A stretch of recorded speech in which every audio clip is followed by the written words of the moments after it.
英超阿森纳在阿尔特塔的带领下，用了7年时间，终于登顶。而且今年夏天，相对维尼修斯的转会传闻，还要投入重金进行建设，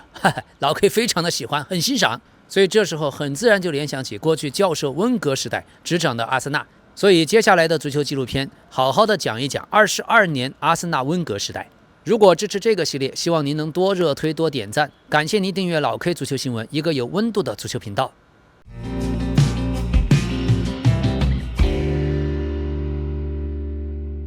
那么关于温格的纪录片，老 K 大概会分为好几集。首先是执教阿森纳之前的温格，还有阿森纳在温格来之前是什么样子。接下来温格从1996年到2018年，我把它分为6个阶段。今天会先讲第一个阶段，1996到1998年，如何改造英式阿森纳首次拿到双冠。1996年温格来到英格兰，先学习如何使用一支传统的阿森纳，但到了1998年，他已经让传统的阿森纳学会了温格的足球。那么阿森纳这支球队在1996年阿尔塞纳温格来之前，已经是英格兰足球界一支毫无争议的传统豪门球队。他已经拥有辉煌的传统和极高的历史地位，同时又带有非常鲜明的传统老派英超的风采。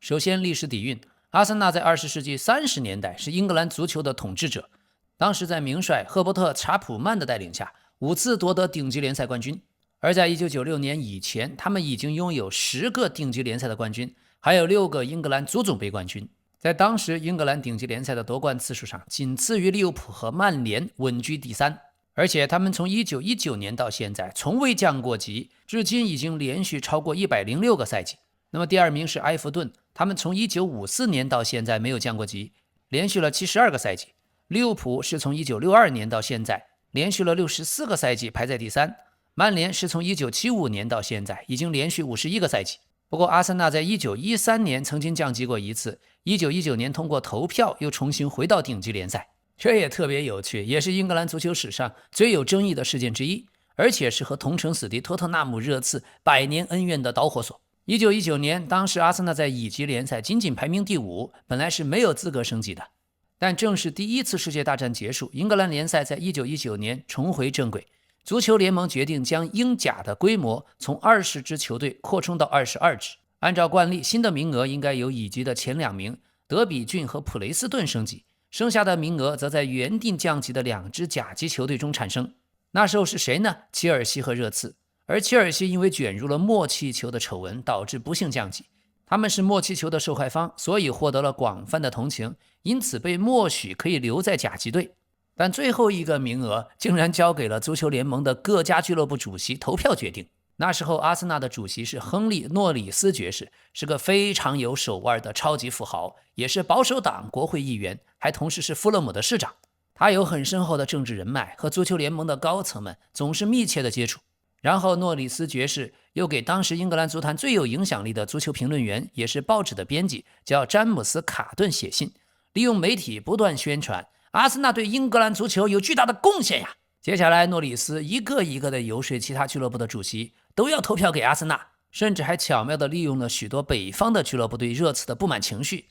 那是因为热刺当时被视为是犹太人控制的俱乐部。这时候是第1次世界大战刚刚结束嘛，还没有到2战，所以隐隐约约英国也有反犹太的情绪。而随后在公开的投票辩论中，阿森纳还打出了一张很有说服力的牌，谈到了自己的历史底蕴。阿森纳早在1893年就已经加入足球联盟，是第1支加入这个联盟的南方俱乐部，比他的对手热刺整整早了15年。而且早期的阿森纳常常要自掏腰包承担前往北方参赛的昂贵的差旅费，这被联盟的高层认为是足球全国化推广的大工程。于是足球联盟的主席麦克纳也亲自在大会上发表了很动人的演讲大力推荐阿森纳。阿森纳是一支有历史、有底蕴、对联赛有过突出贡献的俱乐部。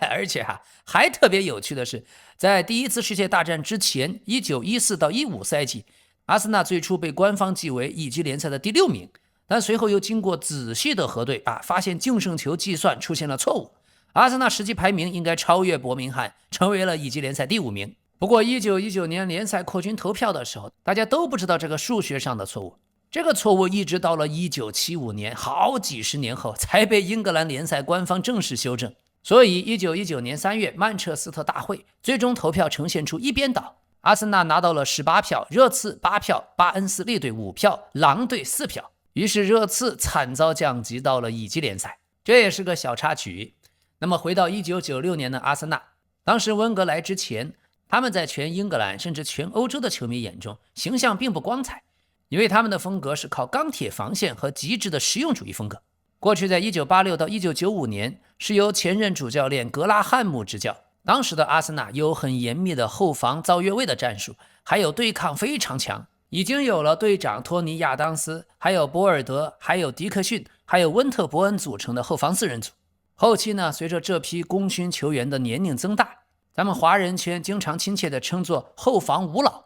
那是加入了门将大卫希曼。不过另外还有一种说法，后防五老是没有包括门将，而包括了另一位后卫马丁基翁。但在1996年，当时英格兰的媒体和球迷口中的铁血防线，指的就是前面4个著名的后防4人组。那么温格去之前的阿森纳呀，打法非常的实用保守，高空球和长传冲吊极多，缺乏观赏性。当时在海布里球场甚至客场的球迷最喜欢唱的一句歌就是 Boring Boring Arsenal， 无聊无聊的阿森纳。另外90年代中期的阿森纳在更衣室里面也是典型的老派英格兰足球的缩影，酒精和酗酒的问题严重，队长托尼亚当斯以及保罗莫森等等核心球员长期受到严重的酗酒甚至有毒瘾的问题，队员们甚至有著名的 Tuesday Club 周二饮酒俱乐部。这支球队缺乏现代职业足球的饮食管理和科学训练，他们的战术作风虽然硬朗，但缺乏纪律。更衣室长期由英格兰本土的老将把控着，对外代表着纯粹的英格兰式的硬汉足球。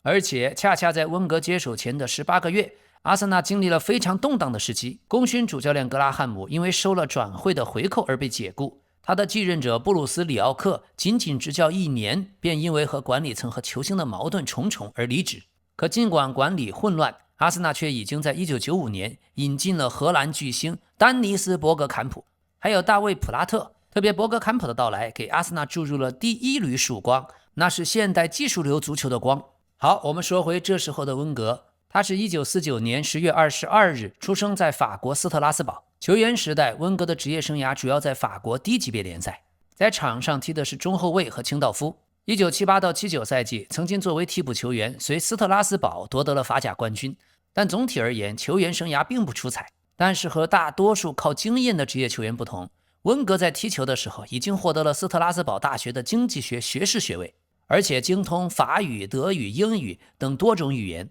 这一段学术的经历也为他后来在俱乐部经营、在转会的财务控制以及现代化管理打下了深厚的基础。后来他又完成了教练课程，在1981年取得了教练的资格。退役前后，温格开始参与到斯特拉斯堡青年队和教练组的工作，后来又前往了戛纳，担任让·马克吉约的助手。戛纳并不是什么豪门，但吉约这个主教练非常重视技术流足球，球员的培养也重视整体配合。温格在这里第一次系统性的接触到职业球队的训练设计、球员管理和比赛的准备。1984到87年，温格第一次在南希队当了主教练，但最后以失败告终。34岁的他在这里第一次独立执教，可由于南希的人员和经济条件有限，温格没有办法大量购买成熟的球星，只能依靠手里的年轻球员。第一个赛季还可以，但此后球队成绩开始下降，最终在1986到87赛季降级。但也就是在这里，温格适应了在小球队预算有限的情况下如何工作，还有如何面对主力球员不断流失的问题，在年轻球员的培养和成绩的压力之间如何处理矛盾，以及输球后如何维持更衣室对主教练的信任。这些问题后来在阿森纳建设新球场的时候，在财政受到限制的时候也再一次出现。温格在南希队在拮据的环境中锻炼了低成本建队精打细算的能力，但球队降级以后他也就离职了。1987年，温格被摩纳哥队聘为主教练，当时只有38岁。摩纳哥的阵容条件远远好于南希，温格在这里也终于能够完整的实践自己的足球理念。他上任以后引进了英格兰的技术型中场霍德尔，这也就是1996到1999年英格兰国家队的主教练。而在1987到88赛季，温格执掌的第一个赛季直接就拿到了法甲联赛冠军。在这里他待了7年，1990年又拿到优胜者杯4强，91年拿到法国杯冠军，92年打进欧洲优胜者杯决赛，93到94赛季还打进欧洲冠军联赛4强。后来的摩纳哥官方认为，正是温格让俱乐部真正建立起在欧洲层面的竞争力。而这一段时期的温格已经非常强调地面的传递和快速向前，而且让技术型球员要拥有创造的空间。他将训练的节奏和比赛节奏相结合，引进了科学饮食和身体恢复的理念，同时培养年轻人和引进国外的球星并行。特别是在足球的历史上，这一段时期的温格开始引入营养师、科学的训练和高原训练等等当时并不普遍的方法。在摩纳哥队1988年，他从喀麦隆的俱乐部签下了当时还并不出名的乔治·维亚。维亚在摩纳哥迅速成长，后来在 AC 米兰成为世界足球先生和金球奖得主。同时，这个时期温格发掘了后来的法国国脚佩蒂和莉莉安·图拉姆。1994年9月，温格离开。这时候虽然刚刚打进欧冠4强，但球队新赛季的开局不顺。而更重要的是1993年马赛的假球案爆发，温格对法甲联赛的公正性失去了信任，所以他拒绝续约，摩纳哥官方将他解雇。在这期间，温格还拒绝了拜仁慕尼黑和法国国家队执教的邀请。此时的他已经有了自己的名气，在欧洲足坛冉冉升起。但离开法甲，他却出人意料地选择前往日本执教，接受了日本名古屋京巴队的邀请。当时的 J 联赛刚刚成立不久，名古屋虽然拥有丰田集团的背景，球队也有莱因克尔、斯托伊科维奇这种知名的球员，但整体的表现混乱，长期处在 J 联赛积分榜下游。温格的任务是重建球队，而且面对的不只是战术问题，还有语言和文化差异等等。他需要通过翻译执教，还要重新设计球队的训练、饮食、纪律和比赛方式。温格迅速引入了科学的膳食管理、体能训练和快速传控的技术，尤其是他没有简单的要求球员只是服从，而是向球员们解释每项训练的目的，鼓励他们自己去理解比赛。他还大胆地使用了不同年龄和背景的球员，围绕技术核心斯托伊科维奇建立起进攻体系。球队经历了开局的困难后，迅速反弹，开始连续的赢球。温格在日本仅仅执教了1年半左右，但成绩非常突出。他率领名古屋获得了俱乐部历史上第一座重要冠军，1995年的天皇杯，还拿到1996年日本超级杯冠军，当选1995年 J 联赛年度最佳教练。他非常喜欢日本的文化，因为日本相对欧洲更加的尊重教练，强调纪律，强调集体。在经历了摩纳哥对欧洲职业足球环境的失望后，他重新获得了执教的热情，同时也证明自己的方法不仅适用于法国球员，在完全不同的语言和文化环境中也同样有效。1996年，在阿森纳高层的长期考察之后，温格在9月正式登陆英超，出任阿森纳主教练，这也开启了他长达22年的枪手生涯。不过96年的秋天，当温格从日本来到伦敦接手阿森纳的时候，英国媒体打出了著名的头版头条：谁是温格？哈哈，更衣室里面同样充满着抵触。队长亚当斯后来也坦言道：一开始我想这个法国人懂什么足球啊？他戴着眼镜看起来更像个老师，根本比不上乔治·格拉汉姆，他的英语都说不利索吧？要知道当时的英超几乎全是由英伦本土的主帅垄断，谁会请这么一个没有名气、来自日本的法国人？阿森纳的董事会和管理层是脑子秀逗了吧？嘿嘿，恰恰是当时阿森纳的副主席大卫·邓恩，他正是温格的伯乐。早在1995年，他和尚在日本的温格接触后，就被他先进的足球理念和舰队思路打动。尽管董事会内部更倾向于请克鲁伊夫或者维纳波尔斯等等名帅，但邓恩力排众议，敲定了温格的任命。他也就成为英超历史上第一个不是英国国籍的顶级联赛主教练。而那时候英国舆论的共识，外来的和尚念不好英超的经。但没想到正是这么一个外来者，打破了英格兰足球固步自封的传统，短短20个月内就将一支打法沉闷、纪律涣散的老牌强队改造成拥有极致的速度，同时拥有艺术般的美感和铁血意志的双冠王。值得一提的是，尽管温格直到1996年10月1日才正式履职，但他早在8月已经在法甲暗中推动了一笔关键性引援，以350万英镑签下了当时年仅20岁，在 AC 米兰并不受重用的帕特里克·维埃拉。维埃拉的加盟成为阿森纳中场革命的起点。这里多说一句，过去有个谣言说维埃拉年轻的时候曾经去中国试训，却被徐根宝拒绝，但其实并不存在。维埃拉本人也澄清过，他在1995年已经正式签约 AC 米兰，而传闻中说他1996年在甲 A 联赛的球队被拒绝，时间也根本对不上。维埃拉公开说过自己从来没有和中国的球队有过这种视讯的交集，这也只是个谣言而已。好，那么96到97赛季温格接手的时候，球队已经打完了前8轮联赛，暂时列积分榜中游。温格没有急于大改战术，而是先从球员的生活习惯和训练的体系入手。他进行了一场触及底层的软革命。当时90年代的英超球队普遍盛行饮酒的文化，阿森纳也不例外。队长亚当斯长期受酒精的依赖困扰，还曾经因为酒驾被捕。于是温格的改革温和但是坚定，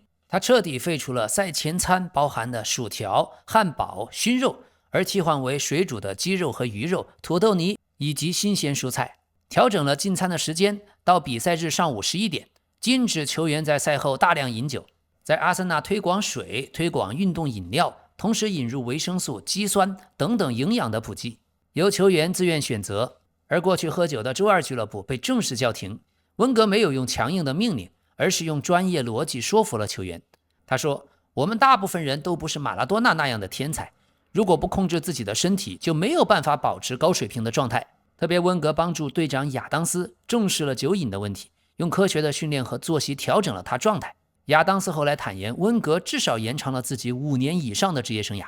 第二方面，温格抓训练体系的科学化。过去格拉汉姆时代的训练以大量的长跑、体能拉练为主，侧重于身体对抗和定位球的演练，但技术训练的占比很低。温格来了，带来完全不同的思路。首先用秒表精准地管控每一组训练的时长，减少没有意义的长距离奔跑，增加了冲刺跑、折返跑和大量有球对抗的训练。训练的强度更高，但更有针对性。此外，他重视热身和拉伸的环节，引入了整骨师、针灸师等等康复的岗位，建立起系统化的赛后恢复机制，这在当时的英超是前所未有的。温格的训练重心也从打磨防守转向传控的配合，大量增加短传、边路配合和进攻跑位的演练，逐步引导球队从长传冲吊向地面的传控转型。第三点，转会方面，刚才说了，他还没有上任就买来了维埃拉，而1997年2月，他又从大巴黎以50万英镑的低价签下了尼古拉·阿内尔卡。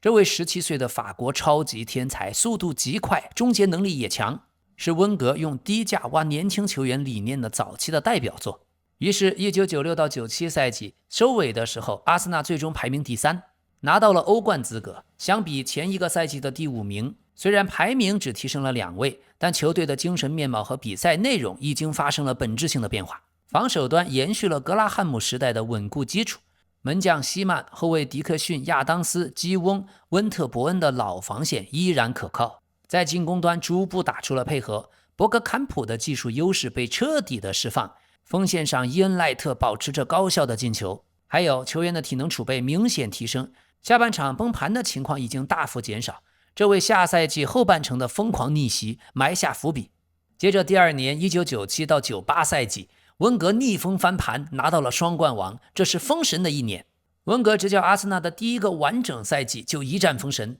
球队在圣诞节落后榜首曼联长达12分，在绝境下后半程却打出史诗级别的反扑，最终包揽了英超冠军和足总杯冠军，成为英格兰足坛历史上第一个拿下双冠王的外籍主教练。首先，这年夏天温格针对性地补强了2个关键位置，总花费仅仅1300万英镑。他用750万英镑从阿贾克斯找来了马克·奥维马斯。老球迷都记得，这位荷兰边锋拥有顶级的速度和边路突破能力，完美解决过去阿森纳在主场攻坚乏力、边路缺乏爆点的问题。另外，佩迪特、格里曼迪、克里斯托弗·雷3个人打包才花了550万英镑从摩纳哥加盟。佩迪特是温格的老部下，技术全面，防守硬朗，既能够和维埃拉组成英超最强的双后腰，同时也能前插参与进攻，是中场的全能连接器。战术上，温格已经正式确立弹性的4-4-2体系，防守的时候落为标准的4-4-2，中场4个人平行站位，保证防守的覆盖；进攻的时候阵型却变为4-3-3，帕洛尔内收协助防守，奥维马斯从边路压上，博格坎普回撤组织，形成层次丰富的进攻网格化。于是赛季初的阿森纳表现就很强势，伊恩奈特在对阵博尔顿的比赛打入阿森纳生涯第179个球，加冕了队史上的射手王。可进入11月，球队状态急剧下滑，先后输给德比郡、利物浦、谢菲尔德星期三。12月13日主场1-3又输给布莱克本，成为赛季最低谷。圣诞节的时候，阿森纳落后领头羊曼联已经12分之多，所有的媒体都几乎判定阿森纳退出了冠军的争夺，福格森的曼联看起来可以轻松卫冕。也正在这时，1-3输给布莱克本之后，温格在更衣室做了总结，球队开始了绝地反弹。从12月下旬到赛季结束，阿森纳在18轮联赛拿下了15胜3平，狂揽了48分，仅仅丢了5个球，攻防两端堪称统治级别的表现。这个赛季2场对阵曼联的天王山之战更是夺冠的关键。97年11月主场3-2力克曼联，双方上演了对攻大战，维埃拉打进制胜一球，阿森纳在主场先下一城。1998年3月14日客场又1-0战胜曼联，这成了整个赛季的转折点。当时曼联仍然领先9分，可奥维马斯在第79分钟接到阿内尔卡头球摆渡，单刀趟过了舒梅切尔破门。阿森纳在老特拉福德带走了胜利，将分差缩小到3分，而且手握少赛1轮的优势，彻底打乱了曼联的节奏。赢下了客场的天王山之战后，阿森纳势不可挡，打出了一波联赛的10连胜，终于在积分榜完成了对曼联的反超。1998年5月3日，阿森纳主场迎战埃弗顿，只要赢就能提前2轮夺冠。比赛第6分钟，队长亚当斯就迫使对方的后卫比里奇自摆乌龙，随后奥维马斯梅开2度。伤停补时阶段，中后卫博尔德送出精准的直塞，又是队长亚当斯插上反越位成功，胸部停球抽射破门，比分锁定为4-0。进球后的亚当斯张开双臂庆祝的动作，成为英超历史上的名场面。最终阿森纳23胜9平6负78分成绩夺冠，领先第2名曼联1分，拿到了队史首个英超的冠军，这也是1991年以来首个顶级联赛冠军。联赛夺冠以后士气正旺，足总杯赛场也一路过关斩将，闯入决赛。1998年5月16日温布利大球场，阿森纳对阵纽卡的决赛。第23分钟，先是奥维马斯单刀破门，先拔头筹。第69分钟，阿内尔卡禁区内抽射锁定胜局，阿森纳2-0完胜。所以这个双冠王彻底击碎了英格兰过去的偏见啊！他们说什么外籍主教练不懂英超，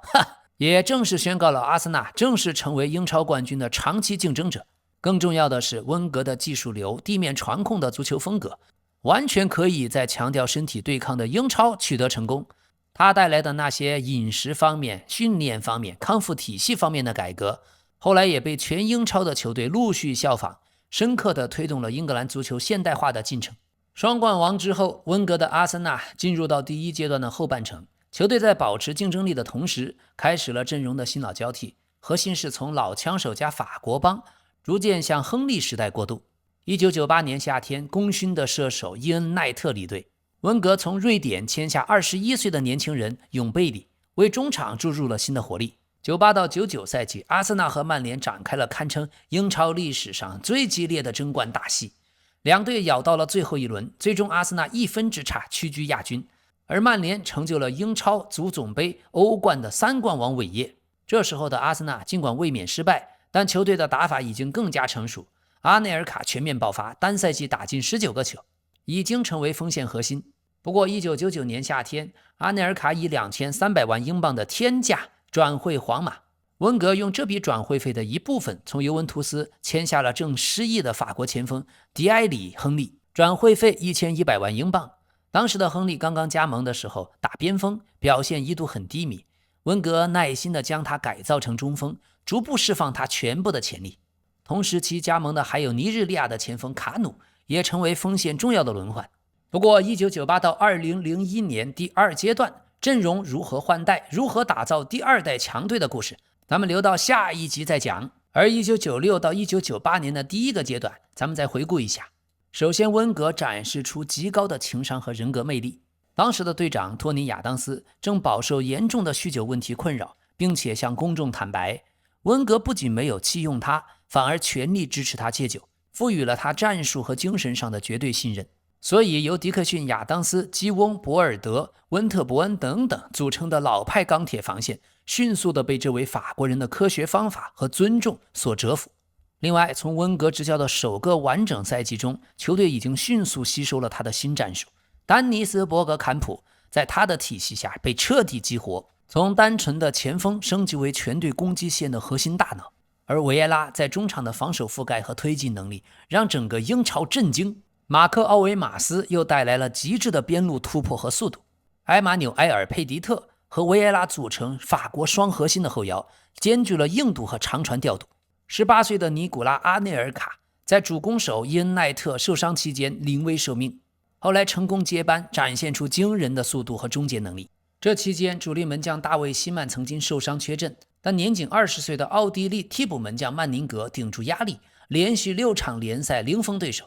所以温格第一阶段不仅是为阿森纳带来了冠军，更是对整个英格兰足球深度重塑的开始。他首先打破了曼联的垄断，证明了弗格森统治下的曼联并非不可战胜，然后又推动了英超的全球化和科技化。老派的英格兰式粗犷足球时代正式宣告终结。另外，战术方面，坚如磐石的英格兰式本土防线，加上充满创造力的欧洲大陆的中前场，这样的完美组合为后续2001到2004年不败阿森纳王朝的建立奠定了最重要的心理和战术上的基础。1997到98年双冠王的阿森纳并不是后来那种强调长期控球连续短传的典型的温格式的球队，当时的阿森纳更直接更强硬也更加均衡，所以教授温格从一开始就让人们看到了他的高明。这样的故事娓娓道来，又怎能不让人热血澎湃呀？感谢大家的支持，如果喜欢这样的系列，欢迎您在留言区评论。感谢您的热推点赞，感谢您的订阅，咱们明天再见。